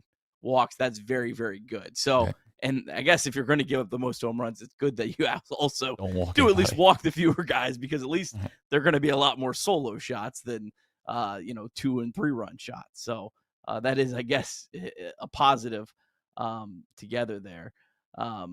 Maybe he's due not to give up as many home runs. I mean, has this always been a problem? I haven't really looked that up. Has this always been a problem? Let's go start a look at this. Well, last year was the first year in his career he pitched like a full season as a starter. He had kind of been like one of these hybrid guys until last year with Tampa. Last year he only gave up 22 home runs in more innings and 30 more innings. Now he did throw, I think, 5 shutout innings at Yankee Stadium tonight. So there's something. Yeah, big guy, 6'4", 250 pounds. And it's Littell. I actually looked up the pronouncing. Littell. Yeah. He throws a slider. I was just going to say, throws a slider more than any other pitch. So, I mean, there's that. It doesn't really overpower anybody with any, velocity. But, slider, split, 4-seam, and a sinker and a sweeper. Sweeper doesn't look like he throws it hardly at all. But I don't know, Nick. I'll kind of lean on you and lean on some of the other folks that kind of get into the underlying metrics for pitching. But I mean, as you said before, starting pitching isn't easy to come by. Period. So. And the Reds. The funny thing is the Reds' offense lowered the price when they had 10 hits and 5 earned runs and 2 homers against them. How about that Reds' offense? There you go. Help. That'll be the next thing on the socials. Is when this guy threw against the Reds, we smoked him. Have you seen our offense? Yeah, I don't know, man. It's is what it is. It's a tough time to be on socials. I kind of lost. I went unhinged for about an hour and a half today on Twitter, and I was like, I gotta go. I gotta get off here. People are really irritating me with this Key Brian Hayes stuff. It's just like, man, this guy hasn't even gotten to town yet, and everyone's telling me he's basically worse than Santiago Espinal. When the reality is he's significantly better. Like. You know what I figured out today? I had an epiphany, Trace. Yeah, please. I figured out that, you know what? I can just tweet out links to my shows and not state my opinion on them. Yeah. And not have to deal with the backlash. That's and fair. Probably get more clicks on the show because people are going to be like, I hate that guy. I want to hear what he has to say. So That's fair. It actually might be the strategy going forward. Yeah. So sorry if you follow me. You might get absolutely nothing additional there. You're still gonna get the snarky tweets from time to time. I'll see. You can't help those. I know that for sure. I try to be a better man. I try, and then it just happens. Come on, I need a return. I need the return. You need the return on the minor league. I had a source that tell me something, but I'm not throwing out a name. Can you tell if you have a source that told you something? Can you tell me if they were like prospects that we would genuinely know well. Well, if you watch the show every day, you would know this person. Yes, but I'm saying, like, would a casual know? I like this. That's cool. Probably not. All right, then we're good. I mean, let's leave it there. That's nice. But again, that was one of two. That could be the second. Okay, piece. all right. That's possible. The fact that you took that long to tell me if a casual would even know their name is a little more reassuring. Mike Soroka of the Cubs, I think, got there 11th and 14th. So that's probably, I don't know, a similar comp. I believe the Cubs are a little bit ahead of the Reds. MLB Pipeline, for example, hasn't updated their team rankings since the beginning of the season. So it's also really difficult to have an idea of where they're probably going to update the rankings after the trade deadline. That's, I think, normally when they do it. So we'll see. Yeah, I need this. I need the details here. What a shame it would be if it was Sheng-En Lin or anything. Yeah, I can get a rental. Sheng-En Lin for a rental. The Knicks been holding on to that guy ever since spring training of 2023. Was it 2024? 2024.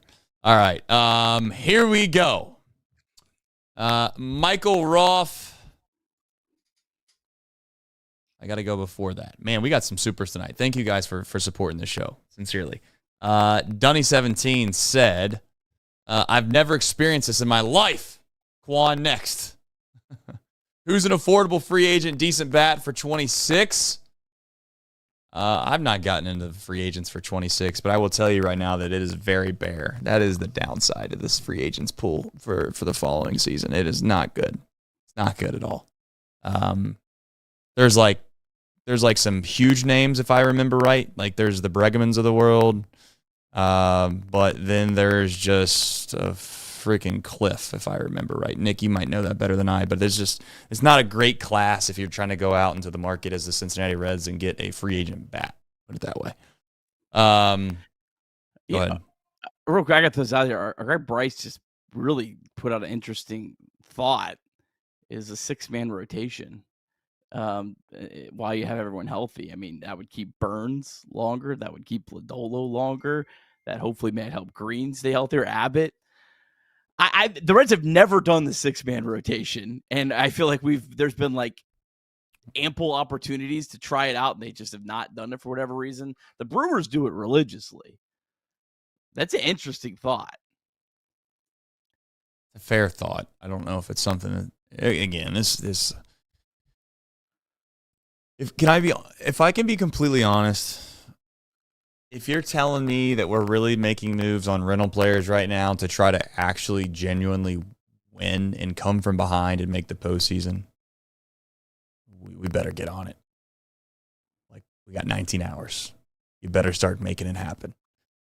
And I'm not in on the idea of just, as you've said before, going all in on a rental player for this year. But if you're telling me right now that you got Ryan O'Hearn lined up, or you have Yandy Diaz lined up, or I don't know, maybe Taylor Ward, but even then, Nick, it feels like you still need some more help. Just a little bit. Not a significant amount, but you need a little more help than that. It feels like we're trying to judge a movie, right? We're trying to be critics of a movie, and we've watched like 15 minutes of an hour and a half movie. Like it feels disingenuous to sit here and be like, this is a good move, this is a bad move. Like, I think it's probably wise and fair and just to just wait and see how this whole thing turns out. Because I might love this move and I might hate this move, depending on what's next. So 6-man rotation is possible. In regards to some more super chats, we have L. Hannah says, how do we get McLean going? Ship Will or Fraley? I personally would let Fraley go because I think that you'd get more value back in return for Fraley than you would Will Benson. Maybe I'm wrong on that. And right now we need... Jake Fraley is not a part of the future plans. Yeah. Like, he's not going to be a Cincinnati Red next year. He's going to cost too much money. He's not going to be a Cincinnati Red. All right, good point. That's a fair point. Yeah, because he's got arbitration. You have to Will pay Benson him. can cost not much and be sent to AAA. Yeah. All right, good point. So probably Jake Fraley is the one that goes, if anybody, but I wouldn't be shocked if it was Will Benson either. But here we go. How do you get McLean going? I don't know, man. I mean, he looked like maybe the best player that they had in 2023 at times. I even say like he was better than Ellie De La Cruz at moments during that 2023 season. He was that damn good, and he has a setback towards the back half of 2023, has an oblique strain. All of a sudden that leaks into spring training of 2024, and he's out for the entirety of the season, and he's come back, and he's really not been the same since he had the injury stint when he was in I think it was in Milwaukee where he had the injury stint, and then he came back. So he's had moments of what I would call good baseball, and even I think, and I don't know, you might have the splits in front of you, he's played decent as of late. But like I have it right here. He's got to play to at least 125 to 130 for the rest of the season, and OPS plus for this baseball team, I think, to have a chance. I could be wrong. We'll see, but I think I'm just saying from this point moving forward, I think he's going to have to be an above average hitter. All right, since June 1st, I just picked June 1st. This is not some right. I didn't look cherry at picking stat game logs, and I just did June 1st. Since June 1st, Matt McLean has a 103 WRC plus. Spencer Steer has a 102. Friedel's at 104. Hayes is 107. Lux is 85. Stevenson is 83. So Matt McLean for 2 months has not been a problem. And if Matt McLean is a 102 WRC plus, right, 103. I mean, Matt, listen to this, Trace. Since June 1st, they also have wins above replacement split up. Ellie De La Cruz is at 2.6 wins above replacement. Matt McLean is second on the team at 1.0. So Matt McLean has not been a problem. I think you're still – I think when he has a couple bad games, you look at his overall season numbers, and it's because of how bad he was in May. Well, he was really bad like for most of April. There was like a good stretch. And he was very bad. Yeah. So, I mean, a one-win player over 2 months is a pretty good player. So I guess there's your answer in regards to McLean. He's been playing better as of late, but I mean, let's just hope that. I mean, I do think Tyler Stevenson's a better hitter than what he's been. I think we can all agree on that. So the question is like, will that turn around? You know, when does that water level out? If you want to get into the cliches of the world, so I don't know. I mean, like. You know, on one hand, Nick, at times for this season, you feel like, man, this is just not a good enough baseball team. It's a 500 baseball team. That's who they are. That's what they're meant to be. We can get mad all we want about how they take 3 steps forward, and then all of a sudden they wind up finding a way to take 4 steps back, and you're sitting there scratching your head. You got the players in return. G-Dub just reported Tampa Bay return for Zack Littell will include at least one player from the Reds' big league roster, which... that contradicts Feinstein's report. Well, we're about to find out who the big J of all the big J's is. And also contradicts my source's report because he told me the second one, and that's not right. So I'm glad that I did not spit my mouth out because I would have looked like an idiot more than normal. So maybe not, though. What if you were right? Come on. I mean, we're getting now you're being negative. What if you were actually right? G-Dub was wrong. Then all of a sudden everybody's saying Could it be Hines or Benson? It's one of them. Who would you rather have if you're the Rays? Was there any pitchers on the Reds roster? Because I could see the Rays. You know who it could be. It could be Luis May. It could be Luis May. I mean, could you not see the Tampa Bay Rays being like, "Oh yeah, he struggled with his command." Yeah, but he's got stuff, doesn't he? Yeah, I don't know. I mean, it's a good question. We'll see. I mean, let's just wait and find out. We'll wait and find out. There's no way Tampa Bay wins. No, they're not taking Fraley. They're not taking Fraley. Fraley, as you said, is probably going to be one of those guys where you can't justify how much you're going to pay him to be on the roster. The Rays don't want Nick Martinez. It's players that are cheap under control. Yep. So, well, we'll see who it is. We'll wait and find out. Where was I going? I forget where I was headed. I don't remember. Where were we at? I don't know. Who the hell knows? Can't remember what I ate yesterday. Damn. Rolf is all over my microphone tonight. I'll get to that in just a second. Jacob Schulteis, maybe, says Littell has the same agent as Green, so extension, ? I don't know. I'm not going to go there. I don't know if we need to be extending guys when we've put that much capital or resources towards starting pitching in general. I don't know. Not going to rule it out, but I doubt it. I need to get back. All right, here we go. Colton Beebe, says, gotta love the starter who has been shelled the most in Major League Baseball this year. I don't think he's been shelled the most. He's given up the most home runs, if that's what you mean by shelled. But, I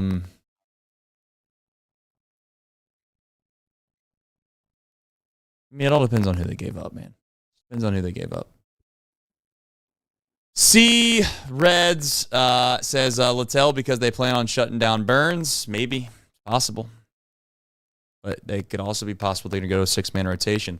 We've also not heard anything about them shutting Burns down, which would make me be, it seemingly, you would feel like they would want to try to like brace that blow for the fan base a little bit. Maybe not.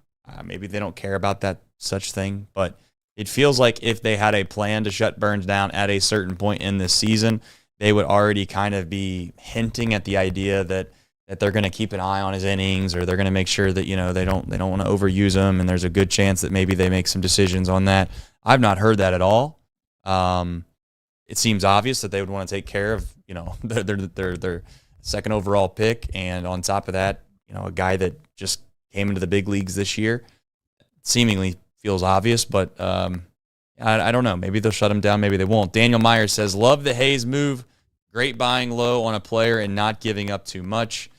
I love it too. I personally do love it. I mean, I just don't think they gave up a ton to get a guy that has a chance of being a top 10 third baseman in the entire league. And all he's got to do to be a top 10 third baseman in the entire league is to raise his 60 OPS plus up to about 85 or 90, in my opinion, to get to a point where you justify that type of and again, that all is depending on him whether or not his defense stays the same.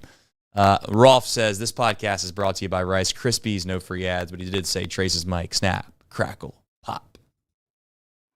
Lyon Richardson's also on the big league roster. I don't think anyone in Cincinnati is going to be upset if Lyon Richardson heads out, and that's largely just I could totally see the Rays being interested in him, though. Yeah, I'm not saying they can have him. He hadn't figured it out here. I'm not saying that he can't figure it out, but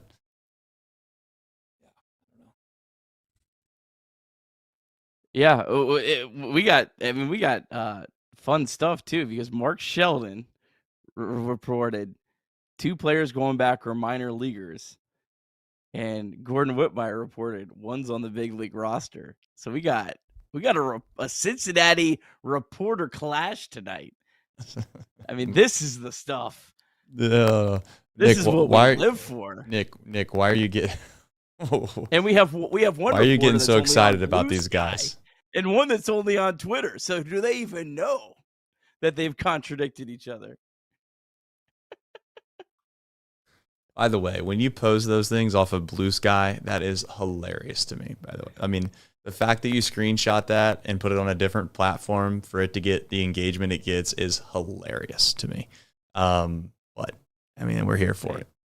So, hey, what is Blue Sky anyways? No free ads, but what is Blue Sky? It's a trash app, but, you know, hey, at least they What is it, though? It's like a Twitter. It's basically like a new version of Twitter to cell phones. Like, it's not like Facebook or someone else, or Meta doesn't own that. I think it's some startup type thing. Thankfully, they finally allowed you to turn on notifications. So the Reds writers that are only on there, I can at least have notifications. Did they pay the? Constantly checking app. Did they pay those guys big bucks to go over there, thinking they were going to move the needle? Everybody's going to start switching over to Blue Sky. I don't know. Seems like a bold move. I don't know. Anyway, all right. Trade deadline is here. Nick, any other final, thoughts on the trade deadline as we sit here and continue to try to navigate who the Reds gave up to get Zack Littell? as we approach what is going to be 18 hours and 49 minutes until the deadline expires. Yeah, I don't know. I don't know what the Reds will do. I mean, it's I don't know if you'll ever have a trade deadline, Trace, where what the Reds do would ever feel more wide open. Like to where I mean, look, I'm going to throw out the most unlikely scenarios, but it's possible. Like the very rare. So you have the potential for the Reds to trade someone like Nick Lodolo, and I think that would fit part of kind of what their vision could be, all the way up to them maybe still coming in and buying Eugenio Suarez, the top trade deadline pick. Again, I don't think either one of those will happen, but could you ever imagine another trade deadline where both of those are somewhat possible? Yeah.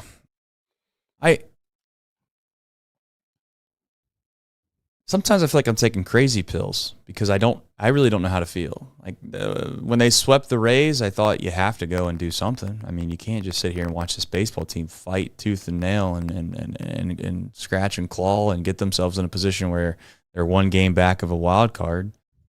And then literally seemingly what seemed like a couple lunches later, I'm sitting here thinking to myself as I eat dinner tonight that they are complete sellers. So, I would get extremely excited, and this isn't me trying to be negative in any way. It would be more or less my mindset being on the same page as I guess what I would deem the front office as being. I would get fired up if they got an absolute haul back for Nick Lodolo. I mean, that is what I think moves the needle, in my opinion, for a front office on being bold, taking what I would call very wise investment risks and getting great return on those risks when the reality seemingly showcases is that there's a great chance that it's not going to wind up the way that everybody is hoping that it's going to go. And maybe everyone else feels that same way too. But I have a hard time believing that when you watch Shohei Ohtani look the way that he did against Nick Lodolo, and you have two baseball teams out west, I know for a fact, that would probably appreciate his services. And they typically have spent some money. So I hope people don't take that as negative either. I don't mean that to be negative. I just think that that's wise, sound decisions. I did send you a DM. I don't know if you can you play a video but audio only? I don't want it to actually go. Sure. Are you able to play just the audio only? Yeah. I guess Zack Littell, after he was traded, found out, and they interviewed him in the clubhouse. So I'm curious to hear it. It's only like a minute. Yeah, no, I'll get it. If you want to fill, I don't know if you can fill anything for maybe 1 minute, but I definitely can get it. Still waiting. We got some other trades going on. Ramon Urias. Oh my gosh, this is a bad time of the year for me. Was just traded to the Astros from the Orioles. It'll be interesting to see kind of how far the Orioles go tomorrow. How many trades that they're thinking about making. Now Bob Nightingale's reporting that it's a 3-way trade. Oh, no. 3-team trade. Nobody knows what's going on. Where are the people? All right, you ready for this? Drama intensifies. Yes, go ahead. It's just going to be us sitting here listening to this, just so we don't find ourselves, I guess, getting in trouble. Is that the plan here? Well, we don't want to lose our No, I know. I'm saying like from the video, right? Yeah. It happened. And now that you've kind of gotten word and heard the news, how are you processing everything right now? Yeah, something that obviously doesn't sneak up on you, but talked to Eric. He was, I think, kind of the same as Danny. Super transparent. I think there's still some moving parts going on. So, but yeah, just part of the game. When did they tell you, and how did you kind of get word? When did you find out? Did it seem like right after the final out is when word came down? Yeah, I found out not long before that. I mean, like I said, I still don't think technically it's official, but, Eric's kind of kept me in the loop and just said, hey, medicals are being exchanged. There's some moving parts that are going on around. So, I didn't find out much before everybody else did. You've spent some time in this organization. They helped revive your career. How much have you appreciated your time here and what they've helped do for your entire career? Yeah, it's hard to put into words. I was a fringe reliever to the opportunity I got here truly has and will continue to change my life. So, yeah, just extremely thankful that this could happen. All right. Those are the words of Zack Littell in the locker room, seemingly right after the game when he was told that he has been traded to the Cincinnati Reds. Doesn't seem like he is super excited. So there's that. I love reporters when they have to ask those tough questions. They go into like that special voice like that. Right. Yeah. How did you feel about getting traded to the? So it sounds. Yeah. I mean, it sounds to me as if he appreciated his time in Tampa, but maybe obviously got a little. So Gordon was wrong, and then he's trying to sneak it out over on us here. Okay. Louisville right-hander Brian Van Bell, who was on the 40-man roster, is the big league guy going to Tampa, plus another minor leaguer. How about Gordon trying to? What? His original tweet was Tampa Bay return will include one player on the Reds' big league roster. Do you have that? Can you screenshot it for me, please? Yeah. And then he quote tweets it and says, Louisville right-hander Brian Van Bell, who's on the 40-man roster, is the big leaguer going to Tampa. He's not on the big league roster. Yeah, he screwed up and he's trying to sound like he meant Van Bell. That actually was who was mentioned to me. So I think the other one might be right. Who knows? But again, for those that are going to sit here and be like, how's this help us? What's this do for us? Time will tell. Let's be patient and let's wait, see if we can't find out what the ultimate solution is for this 24-25 team. This clearly says that they're buying in some manner. And to be fair to this front office, one thing I want to say here as we move forward, I know you got some MiLB with Brian Van Bell pitched tonight with Van Bell. Oddly enough, Van Bell and also Littell both threw tonight. So yeah, I mean that's seemingly interesting. But I was just going to add to you really quickly is just this front office has always kind of told the truth. Like they've never really hid behind kind of lying to the public when people ask them things in interviews. And then sometimes I even tell you, Nick, like they need to do a little bit of a better job of being able to kind of massage a message a little more like a politician would, so they don't sound like idiots sometimes when they just come out and say things that seem to be a little too straightforward.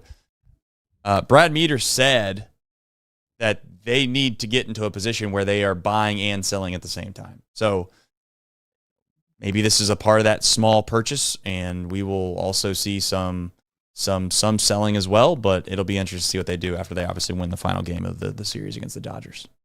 So some more on Brian Van Bell, because I'm sure not everyone knows who that is. Him being a part of this is a massive win for the Reds because they just picked him up off of waivers about a month and a half ago. So they literally just picked him up for nothing, and then he was part of a return to go back to Tampa. The Reds got him from the Red Sox. He's pitched very, very well at Louisville for the Reds. Was a really nice depth piece, but now the Reds have turned that into a much better depth piece because it's an actual big league starter that's had success in the big leagues. Very ironic, though, that Brian Van Bell and Zack Littell, both of those guys, their best strength, Trace, is not walking guys. Van Bell walked 4 batters tonight in Louisville, and Littell walked 4 batters tonight at Yankee Stadium. Maybe both guys knew they were on the trading block, and their command was a little off. But yeah, I mean, again, we'll see what the other piece is. The other piece might really hurt. But Van Bell being a part of that, that's a great. I mean, that's a guy you literally picked up on waivers, and you're able to turn that in. So that makes sense why Tampa would want that. Tampa's basically, in some ways, doing what we suggested the Reds should do is trade players for better minor leaguers and maybe go get someone to help fill out your roster this year. And that's exactly what what Brian Van Bell is. So, but that him being a piece of that, yeah, I mean, the Reds gave up nothing for him. So it's going to be him and Lippert Aponte, the 17-year-old. Lippert Aponte. I'm just kidding. I'm just making up names here as I look through the types of names that you would tell me that a casual fan wouldn't know. You can't do that. Well, I'm just saying. I'm trying to look through these names that you told me that no one would know. Carlos Jorge, is that a guy that the casual fan would know? I don't know. I guess I'll just have to sit back and wait and find out, like everyone else. It's crazy this isn't out yet. I mean, have we been on the kids' Instagrams? The Reds keep this tight to the vest because like no one knew Brian Hayes was happening literally until like 2 minutes before the Reds actually officially announced it. Yeah. Which is wild because he's a guy they had to go through like a ton of like medicals on and stuff too.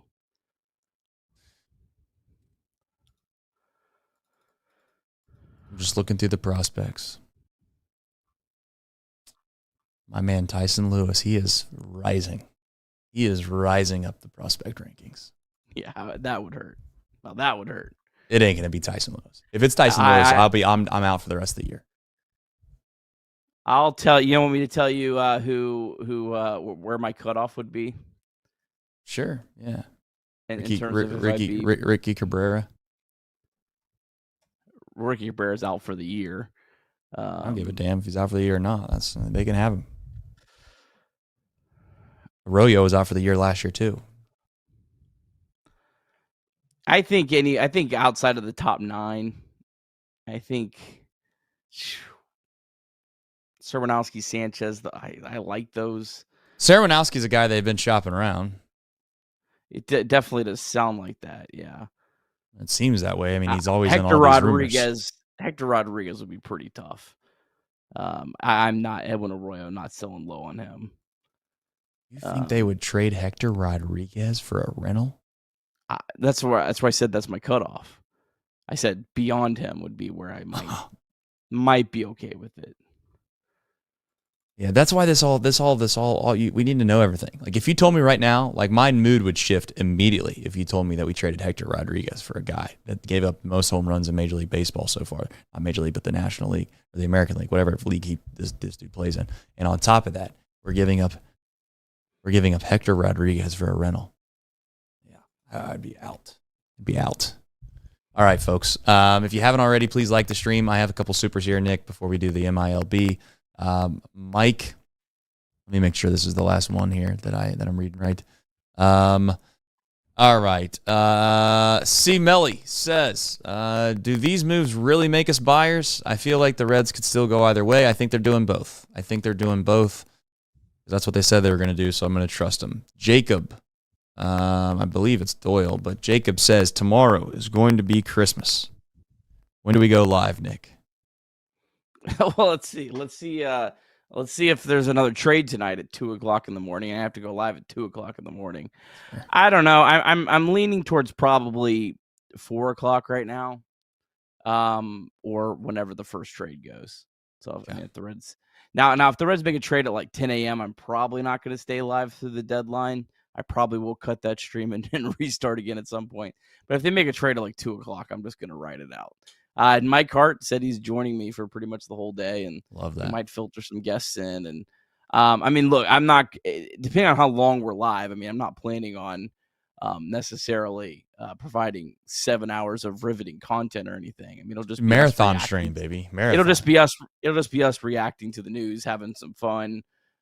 So there might be some dead air and stuff, but if you want to watch the trade deadline and have us up as a second screen and get some Reds opinion on things when it happens, that's what we'll be here for. Mike W.T. Wells. I think it's Mike WTF. Here we go. Sorry to go ahead. It is Serwanowski, Van Bell and Serwanowski for Zack Littell. Gordon says that's the full 2-for-1 trade. So there's still the possibility that there was a third party, but he's saying that's it. So, man, Serwanowski. He's had a tough year this year. He's really struggled with his command. He was one of the guys I talked a lot with Tom Nichols, the Dayton Dragons broadcaster, about. When he's on, he's incredible, but unfortunately, there's just too many nights where he's not on. He's also battled a lot of injuries. I see why Tampa Bay is thrilled to get him, though. Like you see exactly what their thought process is with him, but it's tough. I mean, you got to pay. You got to pay to get something. I'm glad they only gave up one minor leaguer because it's only one. You only gave up one lottery ticket. At least you didn't give up multiple lottery tickets. Sir Winowski. Yeah, sir. You said 9 was your cutoff, Nick. Can't backtrack now. And when you said 9, he quite literally was number 10. Saranowski, for those that don't know, is left-handed pitcher, 6'5", 190 pounds. He's estimated arrival time in the big leagues, possibly if he makes it there, would be 2027 and or beyond. He was drafted in the 15th round by Cincinnati Reds, so it wasn't like they had a high draft capital on him. Oddly enough, both of these players that came over are lower level draft guys. I think Littell was drafted in, I think, maybe the 11th round, something along those lines. But nonetheless, it's like he's got a 2-pitch combo. We'll obviously ultimately see if it pans out for the Rays, but currently in high A. So really burst onto the scene last year. He was. I believe at the beginning of 2024, he was not even a Reds top 30 prospect. And he was so good last year, and his stuff was so good, and some of his underlying metrics were so good that he bumped all the way up to number 10.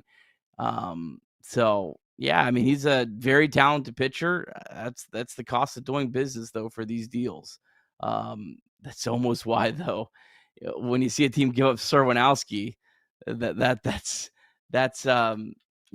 why when you think of what could you get for other starting pitchers, that's why you can certainly dream a little bit on getting returns that can absolutely completely change the trajectory of your farm system. This also goes back to feeling like your farm system better than anybody else, right? I would also say, like, not to sit here and try to spread rumors, but clearly there was intel that maybe Saranowski was getting shopped around, and you might ask yourself why that is, and maybe this front office felt like they're trying to sell high on a guy that maybe they feel like is going to have issues as he continues to progress to become a major leaguer.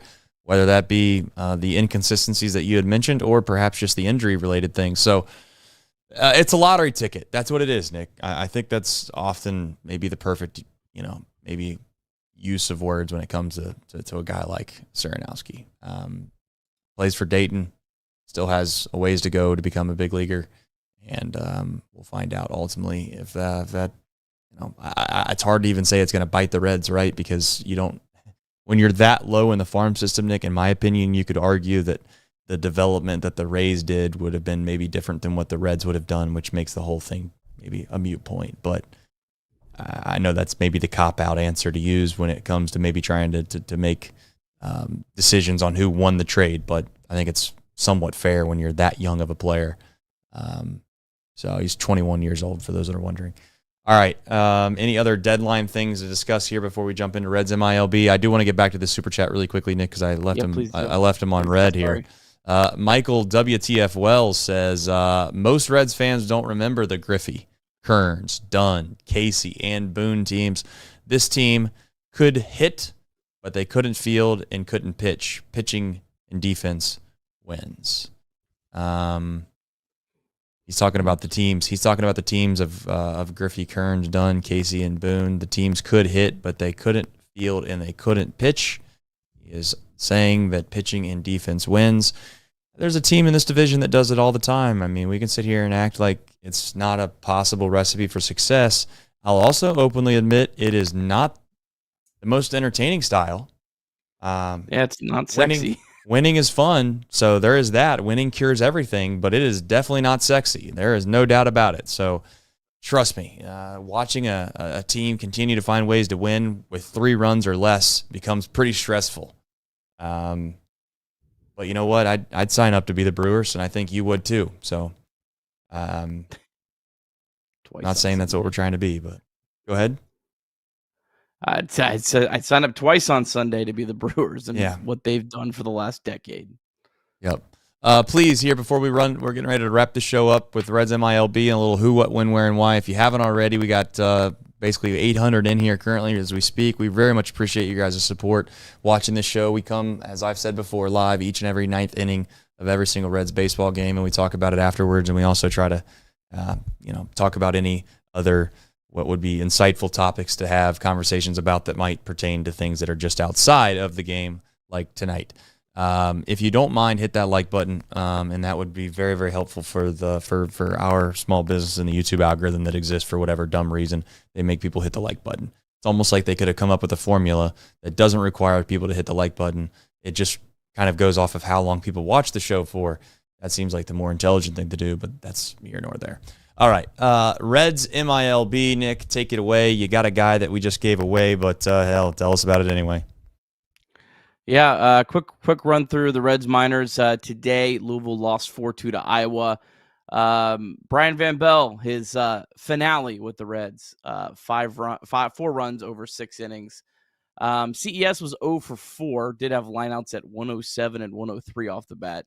Sal Stewart on base twice, 1 for 3, a double and a walk. Hector Rodriguez 0 for 4.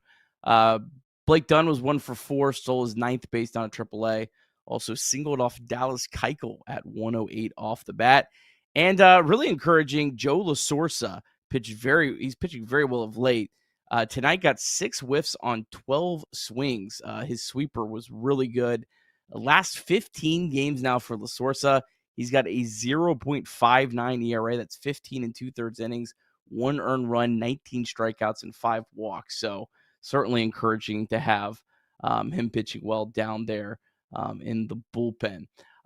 Don't have the graphic for it, but Chattanooga just went final while we were live. They got 1 hit tonight. The 1 hit from Edwin Arroyo. He was 1 for 4. They lose 4-1 to Tennessee. Not much better down at Dayton. They lose 6-3 to West Michigan. Jorge was 0 for 4. No one played. Victor Costa, shout out to him. He walked twice. And then the Daytona Tortugas are actually still in action. Or no, actually, they just went final. They were delayed. They didn't start till after 9 o'clock tonight. They're struggling. They lose 5-3 to Palm Beach. Palm Beach is the team that they're behind, chasing it for a playoff spot. Duno did have 2 hits today. He was 2 for 4. Tyson Lewis was 1 for 3 with a double. And then Arnaldo Lantigua, he was 1 for 3 with a double today. Obviously, no Sammy Stafora. I'm about to take him off of the rundown there, Trey. So that is your Reds MILB. Quickly, just as a side note here, there are obviously reports in the chat that Sarah Winowski is possibly a part of a 3-team trade, so he is going to get swapped for somebody else. But that's not really our problem, is it? We're not. I'm not really too overly concerned about what the Rays are doing. So we figured out who we gave away to get what we got, and I'd be curious to know. You can be curious about it. Someone else. I mean, you can be curious about it, but yeah, we'll see. Imagine if the Rays get a bat. I don't think they're buying. I don't think they're buying. It might be a minor leaguer for minor leaguer. Definitely. I think it's going to be like someone else that they would rather have, and they're thinking to themselves, well, if we can, they're doing exactly what you do in a three-team trade, which is finding a different asset on a different team, but being able to trade your asset that you currently have to another team to get something that they have to be able to give to the other team because they want that. So it's, it makes perfect sense. I do think the Reds, as we sign off here, trade deadline, I'm going to make some bold predictions here really quickly, and then we'll jump into a little who, what, when, where, and why. I do think the Reds get a bat. I don't know if it's going to be Ozuna. I don't know if it's going to be Yandy Diaz. I don't know if it's going to be Ryan O'Hearn. I don't know if it's going to be Taylor Ward. But I do think they go get a bat. Ultimately, what they give up in return for that bat is going to be very, very, very, very interesting based off of how many years of service time, if you want to call it that, that they'll have. I don't know. But I do think they're going to go do that. Someone on this roster has to get traded tomorrow of the position players. Yeah. You want to make a fun little poll on the way out the door? Let's give a couple names out there just for fun. This isn't who we want to be traded. We're not trying to trade away. Yeah, I mean this is more just like fun picking. Fraley, Benson, Lux would be one. Fraley, Benson, Lux. I think Espinal. I think they give you 4 options. Hold on here. Start a poll. Add option. 1, 2, 3, 4 options. So the top 4 options are Fraley, Benson, Lux, Espinal. And Espinal. Let's do this poll really fast. See what Hines obviously would still, but I'm not really going to consider him with that group since he's only up here as a fill-in. I guess we could put Friedel in there, but I would be shocked if Friedel got traded. But I'm gonna put Espinal or Friedel because I don't think that Espinal gets traded, and I don't think Friedel gets traded. But it is a decent 2-for-1. Okay, there's decent value there, right on that one. You could say, hey, I kind of want to take the 2 guys. I wouldn't pick that one. Well, I wouldn't either. But I'm just saying, I think that we're trying to help them out. No one's going to pick Espinal if we just leave it that. So I'm going to give them Friedel as well as an out. So here we go. We'll see what they do as we go here. Everyone's saying Hines, CES. I just don't think that CES is a guy you trade right now because his stock is too low. And now, to be fair, I guess that's part of the question too, Nick, which is what do they believe? Like, do they think that CES is a guy that they're not willing to give a whole lot of more opportunities to at all anymore because just the way that it's gone, and they think they're going to go out and get help that's going to kind of shore up that first base and or DH position, and it kind of leaves him in a tough outside looking in type situation. But it's impossible to know all these things, obviously, from the outside. But we're going to find out soon. I guess you could also even throw Hayes on there too. Man, you really can go. I don't think Hayes gets traded. I think one of those. That's a lot of left-handed bats. So I think it's probably one of those 3. I think it's between Fraley and Benson. The fact that Fraley wasn't in the lineup tonight, I was thinking they're going to trade Benson. They're going to trade Benson. But they didn't put Fraley in the lineup tonight. And that to me was like, maybe they would trade him. I don't know. Well, Benson didn't help their cause tonight. I'll tell you that in regards to maybe. Well, and they don't have a true backup center fielder. So like he's also can play center field. And, TJ Friedel, knock on wood, has not had the cleanest bill of health over the course of his career. Right. So if he goes down, who plays center field for the rest of the year? Yeah, it's a good point. Noelvi Marte?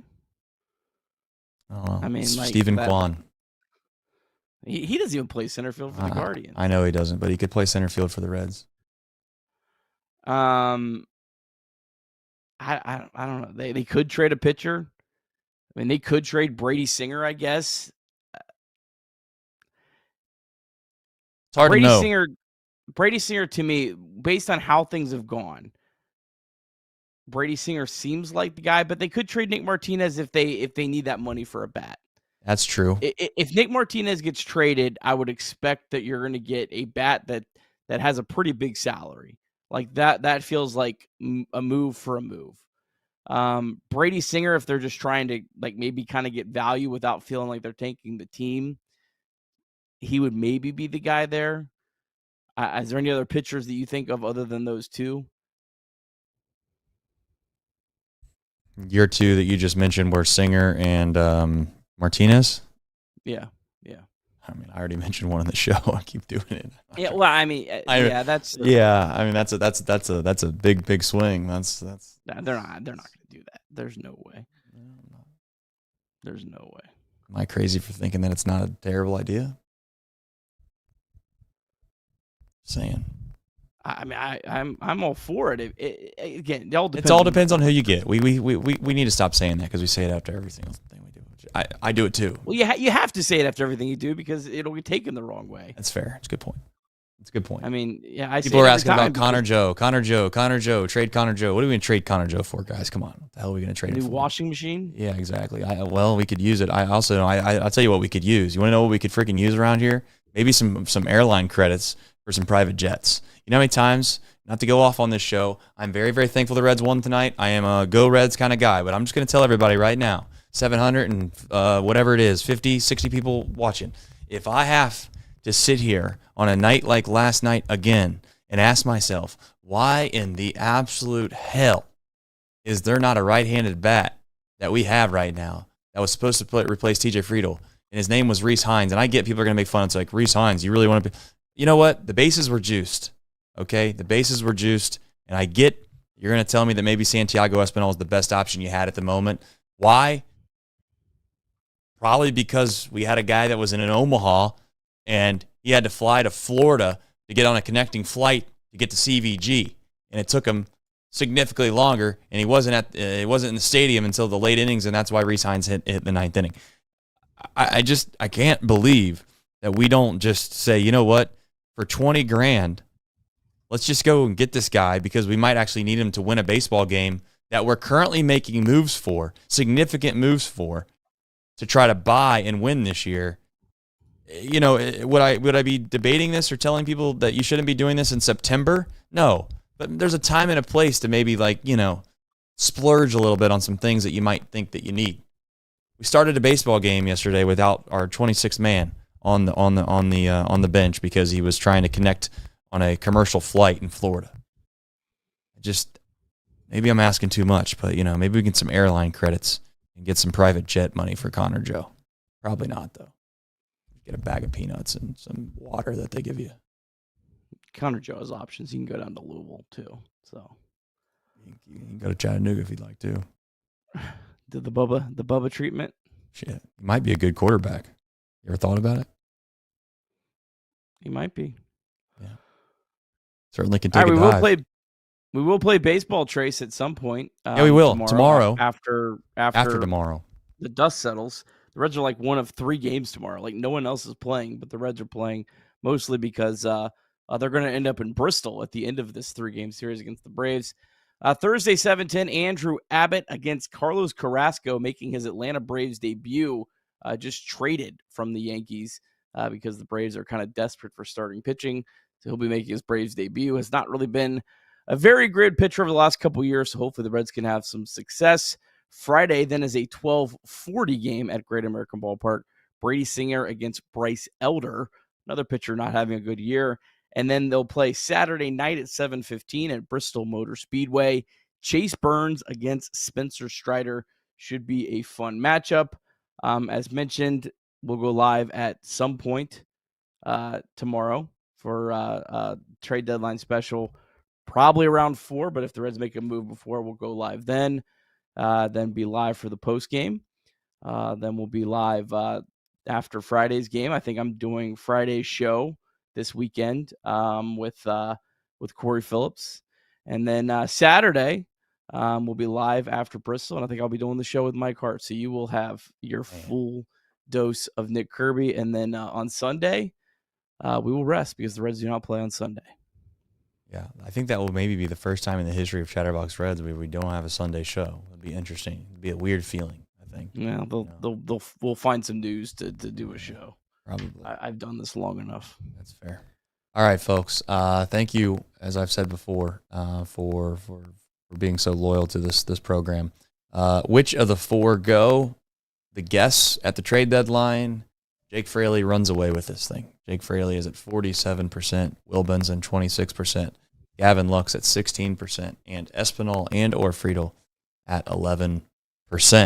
So we'll find out who's right, who's wrong in 18 hours, 15 minutes, and 48, 7, 6, 5 seconds. You get the drill.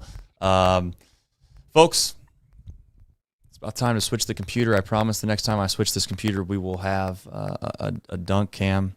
But for the time being, we don't have that, so it is what it is. I'll just say, I really do want to say thank you. Like, the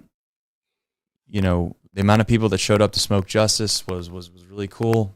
The amount of people that have tuned in today just on our platform to watch the trade special when we got Key Brian Hayes, and the fact that we got on here tonight and we had some trades that happened, obviously, after the game. But more importantly, the fact that you guys came in here and celebrated this Dodgers win with us means a lot. I know that I don't want to get too overly sentimental because that's not what this show's about. I'm not trying to be that way, but the reality is this is our livelihood, and the amount of loyal people that tune in each and every single night is very, very humbling, and I appreciate it, and it means a lot to us, even though maybe there are times when this baseball team doesn't play well and we come off like brats and we get tired of it, but we're fans just like you are. We try to put together, I guess, the best journalistic nature of a show that we can and be professional about it. But at the end of the day, we have very much emotion attached to the outcomes of these games like you do. And maybe that's what makes this show fun and enjoyable. And maybe that's why you hate it and that's why you watch. I don't know. But I just want to say thanks for watching regardless. Nick, any final parting thoughts as we head off into the sunset? And as a reminder that we will be back tomorrow for the trade deadline stuff. So if you don't do anything as of yet, just click the notifications bell and subscribe to the channel. That is probably a wise thing to do over the next, what we'll call 24 to 48 hours. Just because you never know when we'll be going live, and you might get a notification at 4 o'clock this morning because you never know, the Reds might make a trade, and if they do, we'll try to be here as fast as we ever humanly can. So, Nick, got anything to say? Nope. We're going to try to go get some work done, get some sleep, and get back at it. Go Reds. All right, go Reds. Love you. Hit the like button. Take care, everybody.